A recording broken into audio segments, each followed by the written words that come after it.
नमस्कार, स्वागत है आपका एक बार फिर से ज्योग्राफी की इस क्लास में सीटेट 2026 के लिए एसएसटी सेक्शन के अंदर। ठीक, आज हम सेकंड चैप्टर डिस्कस करने वाले हैं आपके सिलेबस का।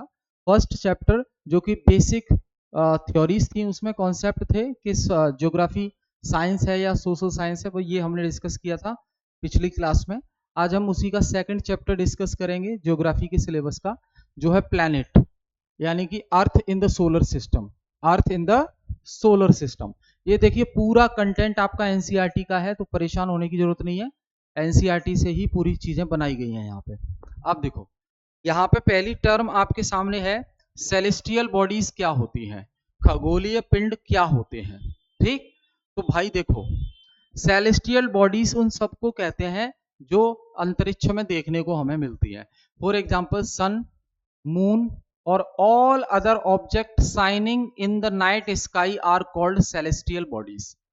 सूर्य हो, चंद्रमा हो या कोई भी अन्य ऑब्जेक्ट हो जो रात में चमकते हैं, उन्हें हम सेलेस्टियल बॉडीज यानी कि खगोलीय पिंड कहते हैं।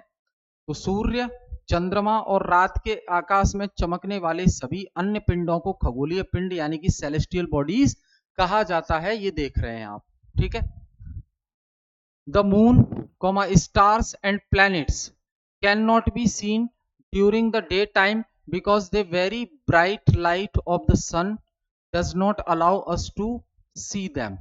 अब हमें देखना क्या है कि भाई ये जो चंद्रमा है, तारे हैं और जो अन्य ग्रह हैं, ये दिन के समय पर हमें दिखाई नहीं देते हैं। तो इसका मतलब ये नहीं है कि ये गायब हो जाते हैं दिन होता है तो, नहीं, गायब नहीं होते हैं, ये अपनी ही जगह पर होते हैं। अब देख रहे हो आप, रात में हमें तारे दिखाई दे रहे हैं, स्टार दिखाई दे रहे हैं, चंद्रमा दिखाई दे रहा है, लेकिन यही स्टार और तारे, स्टार और चंद्रमा हमें दिन में दिखाई नहीं देता है। कारण उसका क्या है? क्योंकि सूर्य की रोशनी इतनी तेज होती है कि उस रोशनी की वजह से हमारी आंखें इस चंद्रमा और अन्य तारों को देख नहीं पाती हैं। बाकी ये कहीं गायब नहीं होते, ये वहीं होते हैं। ठीक है, तो दिन में क्या होता है, चंद्रमा को तारे और ग्रह दिखाई नहीं देते क्योंकि सूर्य का अत्यधिक तेज प्रकाश हमें उनको देखने नहीं देता। समझ गए? याद रखेंगे इसको। अब भाई देखो आगे,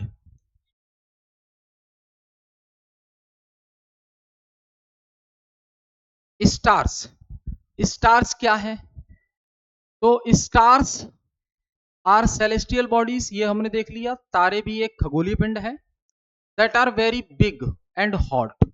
तारे एक सेलेस्टियल बॉडीज का ही एक एग्जाम्पल है, खगोलीय पिंड है, जो कि बहुत बड़े होते हैं और बहुत ही गर्म होते हैं।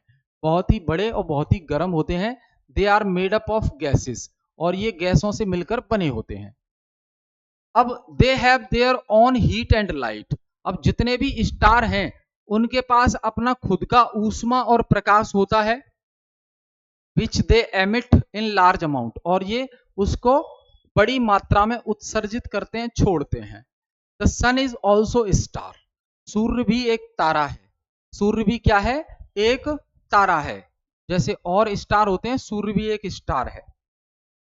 अब आप कहेंगे सर सूर्य तो बहुत बड़ा दिखाई देता है, तारे बहुत छोटे, तो सूर्य तारा कैसे हो गया? तो भाई सूर्य तारों की तुलना में पृथ्वी के ज्यादा नजदीक है, इसलिए बड़ा दिखाई देता है। तारे बहुत दूर हैं, इसलिए छोटे दिखाई देते हैं। कॉन्स्टिलेशंस क्या है? कॉन्स्टिलेशंस कुछ नहीं है, एक पैटर्न होता है स्टार्स का। कॉन्स्टिलेशंस यानी कि नक्षत्र मंडल एक तारों के समूह द्वारा बने विभिन्न आकृतियां या पैटर्न होते हैं जो हमें दिखाई देते हैं, जैसे उर्सा मेजर और बिग बियर। तो नॉर्थ स्टार यानी कि नॉर्थ पोल स्टार कहते हैं इसको, ये नॉर्थ डायरेक्शन को इंडिकेट करता है ना, ध्यान रखेंगे इसको। It always remains in the same position in the sky and can be located with the help of Saptarishi. Ursa Major जो 7 तारों का समूह है, उसके जरिए हम ध्रुव तारा की पता लगा सकते हैं। पहले पुराने समय में लोग इसी से समय का अंदाजा लगाते थे। ये देखिए यहाँ पे एक लड़की देख रही है ना, ये 7 तारों का समूह है, उससे अंदाजा लगाया जाएगा कि वो क्या है, पोल स्टार है। नॉर्थ साइड में रहता है हमेशा ये। आगे, सोलर सिस्टम क्या है? तो भाई सन, 8 प्लैनेट, सैटेलाइट्स यानी कि चंद्रमा, some other celestial bodies known as asteroids and meteoroids from the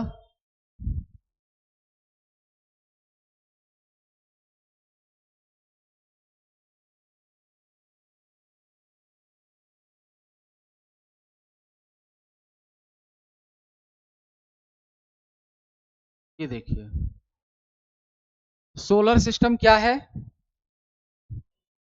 Surya, solar system में सन को head of the solar system कहा जाता है, सोलर सिस्टम फैमिली का हेड। अब सूर्य और 8 ग्रह हो गए, हमारे उपग्रह हो गए, और कुछ अन्य खगोलीय पिंड होते हैं जिन्हें हम एस्ट्रॉयड और मीटरॉइड्स कहते हैं, क्षुद्र ग्रह या उल्का पिंड कहते हैं। इनसे मिलकर एक सोलर सिस्टम बना होता है ये, और न जाने कितने अनगिनत सोलर सिस्टम है। ठीक है, अब सूर्य इस पूरी फैमिली का हेड होता है और पूरे सोलर सिस्टम को एनर्जी प्रोवाइड करने का, ऊर्जा देने का काम सूर्य ही करता है। ठीक, तो sun is the centre of the solar system and it is huge and made up of extremely hot gases. सूर्य बहुत बड़ा होता है और बहुत ही गर्म गैसों से मिलकर बना होता है। It provides the pulling force gravity, ये एक गुरुत्वाकर्षण बल प्रदान करता है जो पूरे सौरमंडल को बांध के रखता है। आपने देखा होगा सूर्य के चारों तरफ ग्रह चक्कर लगाते हैं और अपनी अपने पाथ में ही लगाएंगे, अपने अपने रास्ते पे ही चलेंगे, कोई एक दूसरे के पाथ में नहीं जाएगा। तो ये होता है ग्रेविटेशनल फोर्स की वजह से। It is ultimate source of heat and light for the solar system. पूरे सोलर सिस्टम में ऊष्मा और प्रकाश का मुख्य स्रोत क्या है? सूर्य ही है। आगे देखें हम, प्लैनेट्स क्या है? प्लैनेट्स भी सेलेस्टियल बॉडीज है that do not have their own heat and light। Planets के पास अपना हीट एंड लाइट नहीं होता, स्टार के पास होता है।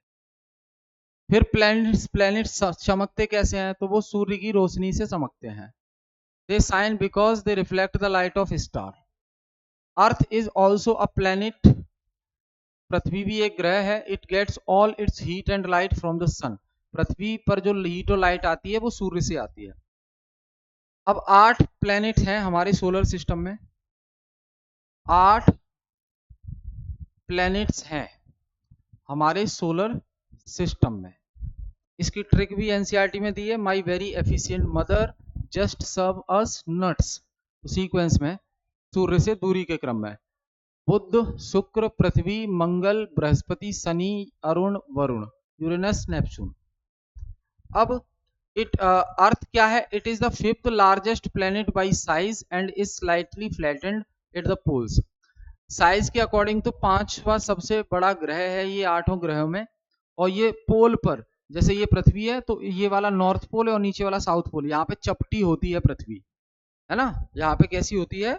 चपटी। इसके आकार को जियोइड कहते हैं, जियोइड यानी कि अंडाकार समझ लीजिए आप।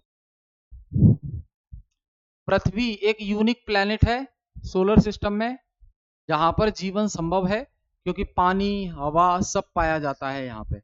पृथ्वी न तो ज्यादा गर्म होती है न ज्यादा ठंडी होती है, इसको हम कहते हैं हीट बैलेंस, आगे हम पढ़ेंगे। वाटर भी है, एयर भी है, और जो कि जीवन जीने के लिए जरूरी है। एयर कंटेन्स ऑक्सीजन, हवा में ऑक्सीजन होती है जो कि लाइफ सपोर्टिंग गैस कही जाती है।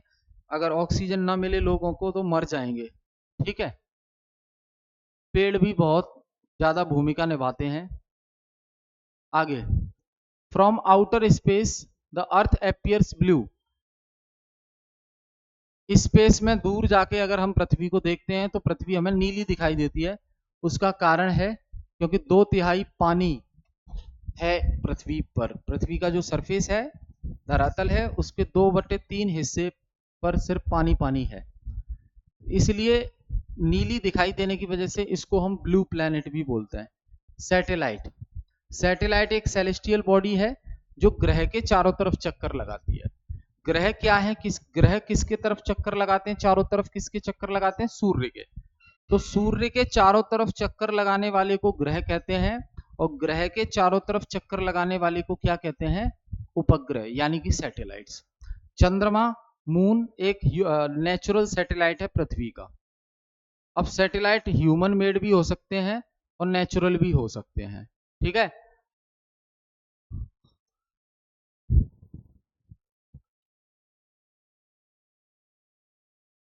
चंद्रमा moon is a satellite that moves around the अर्थ। चंद्रमा पृथ्वी की एक सैटेलाइट है जो पृथ्वी के चारों तरफ चक्कर लगाती है और ये एक इकलौती नेचुरल सैटेलाइट है। ये बहुत बड़ी दिखाई देता है क्योंकि यह अन्य खगोलीय पिंडों की तुलना में पृथ्वी के अधिक निकट है। It moves around the earth in about 27 days. 27 दिन में मूव करता है and takes the same time to complete one spin. और उसी टाइम पे ये एक अपने अक्षों पे घूम भी जाता है। 27 दिन लगाता है चक्कर लगाने में, ठीक। इसलिए हमें पृथ्वी से चंद्रमा का एक ही भाग दिखता है। इसलिए हमें पृथ्वी से चंद्रमा का एक ही भाग दिखता है, दूसरा भाग दिखाई नहीं देता हमें, क्योंकि वो अपने अक्ष पे भी घूमता जाता है और पूरा भी घूमता है 27 दिन में।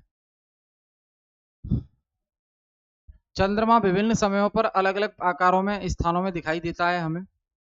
Full moon can be seen. Full moon can be scene.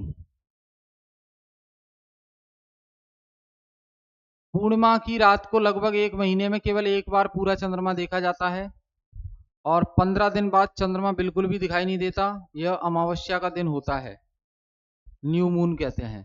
Asteroids क्या होते हैं? तो these are numerous tiny bodies. Asteroids यानी कि क्षुद्र ग्रह। ये अनेक छोटे छोटे पिंड होते हैं जो सूर्य की परिक्रमा करते हैं, जैसे तारे ग्रह उपग्रह करते हैं, ठीक है। एस्ट्रॉइड्स बोलेंगे। They are found between the orbits of Mars and Jupiter. Mars और ऑर्बिट के बीच में जो ऑर्बिट, मार्स और जुपिटर के बीच में जो ऑर्बिट है वहां पे हमें देखने को मिलते हैं। मीटरॉइड्स क्या है? उल्कापिंड। These are small pieces of rocks which move around the सन।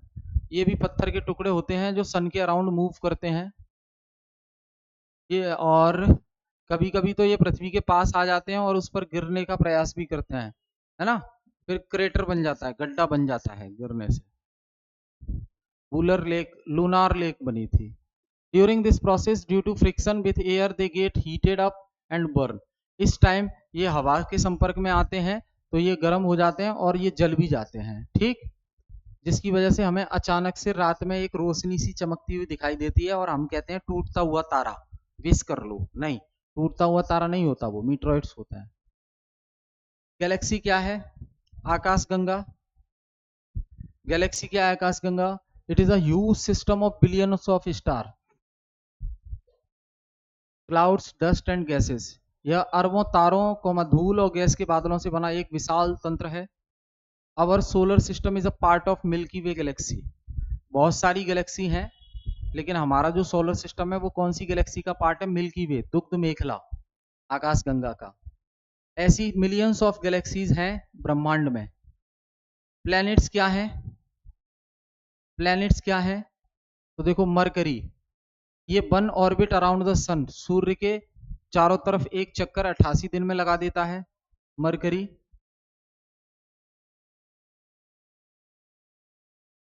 और अपने एक्सिस पर घूम जाता है 59 डेज में। वैसे ही शुक्र है,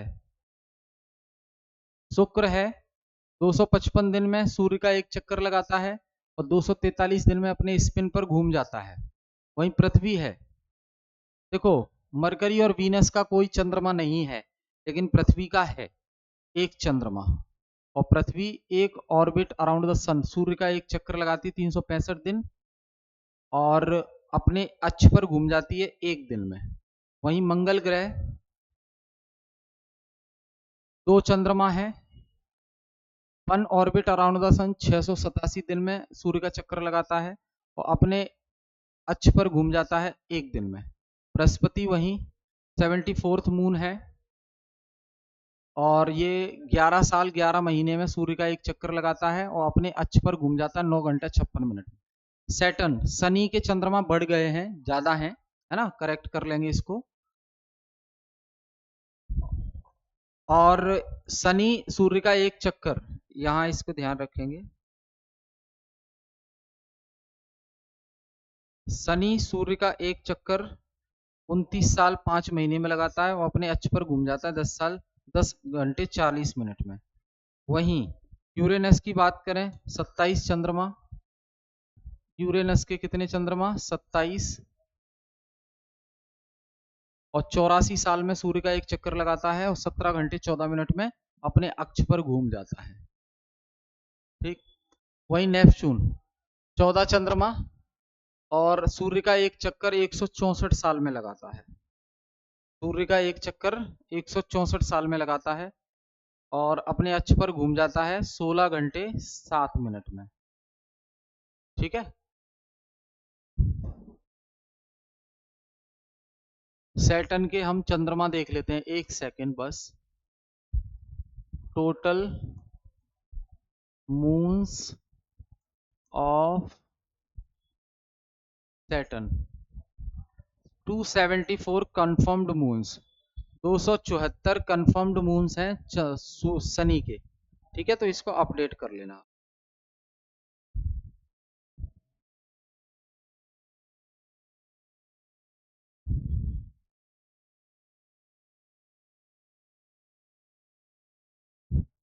तीसरा चैप्टर हमारा ग्लोब का है, तीसरा चैप्टर हमारा ग्लोब का है, बहुत ही मजेदार चैप्टर है और जनरल ज्योग्राफी को समझने के लिए इस चैप्टर को समझना बहुत जरूरी है।